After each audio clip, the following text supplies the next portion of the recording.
The Quantum Tale, a journey into the strangest realm of reality. Once upon a time, in a world that seemed perfectly orderly, humans believed they understood the rules of nature. Apples fell from trees, planets moved in smooth ellipses, and everything behaved exactly as Isaac Newton had predicted. Light was a wave, matter was made of solid little balls, and cause always followed effect in a predictable dance.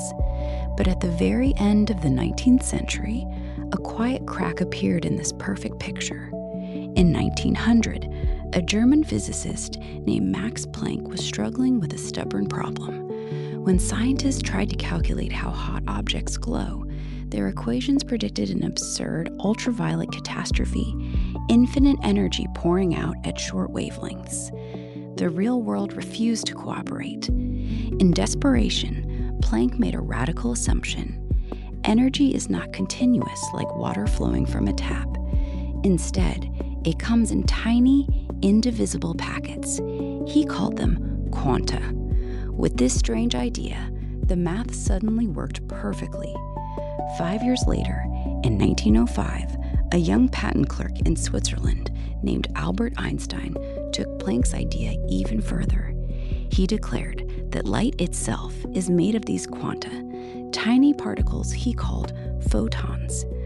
Einstein used this to explain the photoelectric effect, why light can knock electrons out of metal only if it has the right color, frequency, no matter how bright it is. The world of physics would never be the same. Then came the Danish scientist Niels Bohr. In 1913, he painted a new picture of the atom. Electrons do not orbit the nucleus like planets around the sun. Instead, they jump between fixed energy levels, absorbing or releasing exact amounts of energy like passengers hopping between train platforms. The atom had become quantized. But the real magic and the real madness began in the 1920s. A French nobleman, Louis de Broglie, proposed something astonishing.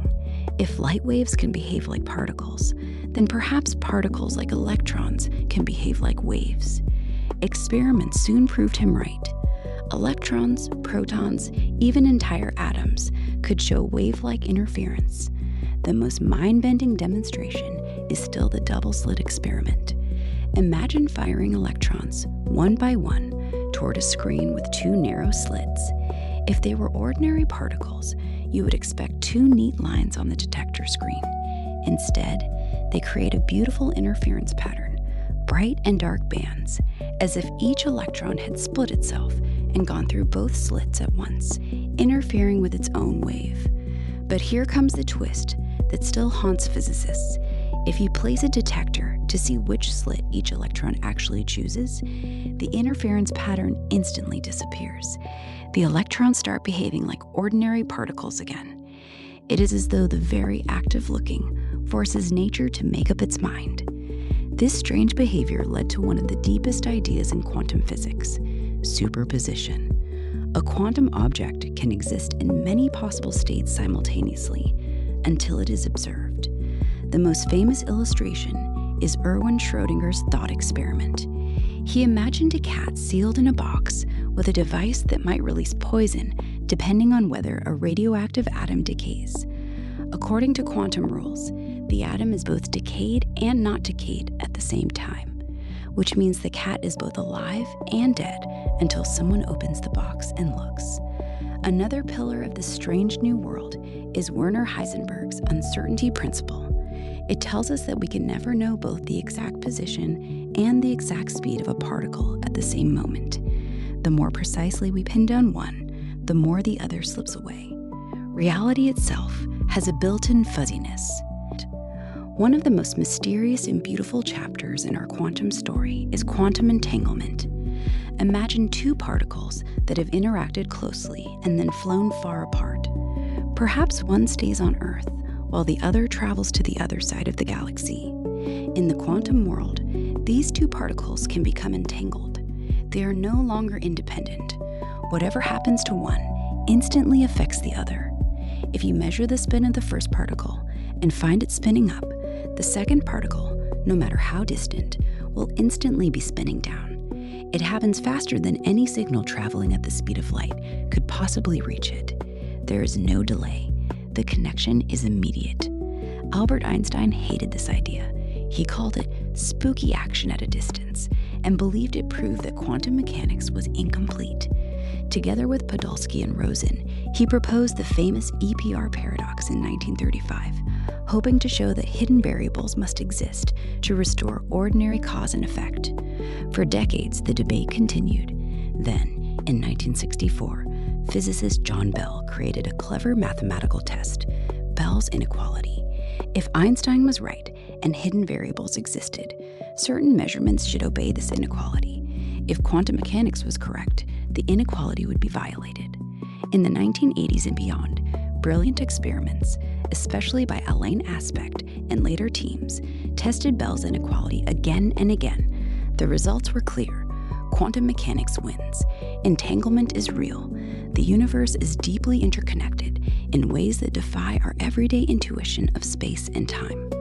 Today, entanglement is no longer just a philosophical puzzle. It is becoming a powerful tool. Scientists can create entangled photons and electrons in laboratories and send them through optical fibers or even from satellites orbiting Earth.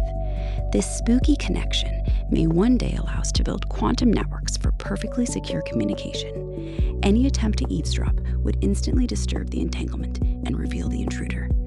The latest and most exciting chapter in the quantum story is still being written right now: the birth of quantum computers.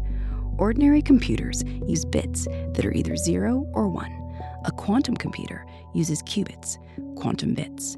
Thanks to superposition, a single qubit can be 0, 1, or both 0 and 1 at the same time.